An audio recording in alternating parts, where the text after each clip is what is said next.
So hello guys, so today we're gonna do a taste test ng popcorn ng table. So there are two flavors, yung sinigang na hipon and yung taco taco. So let's open first. So by the way, I'm with Terry. So ngayon ulit kami nagkita after 2 months, 3 months parang. Ilang months na, mga 6 months. Ano ba? Oo, matagal na. Matagal na kami hindi nagkita. Unahin namin is yung sinigang na hipon. Let's see kung nasa siyang sinigang na hipon. Parang masarap to sa inuman, Eme.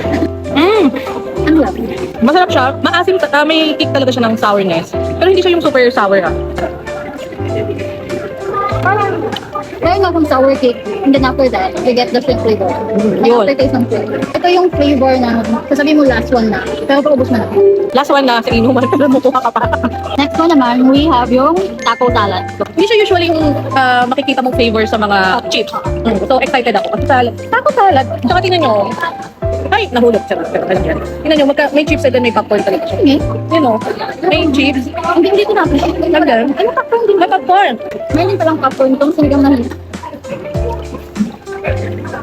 Weird taste, but in the best way possible. Itong taco salad, actually, malalasahan mo talaga yung taco. Yung lasa ng usual na taco na binibili natin sa mga restaurant or cafes. Andun yung lasa ng taco, so very, what can you say, ano ba, very sulit for this one. Popcorn, the popcorn. It actually does not taste artificial. Like parang taco, hindi siya yung seasoning nila. Actually, tama. So, it's good para sa inyong inuman or bonding with friends. Sa inuman. Final verdict, anong mas better?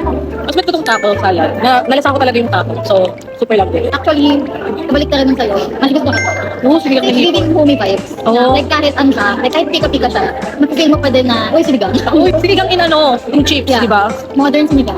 Tama. So, yun lang. See you on my next vlog. Bye!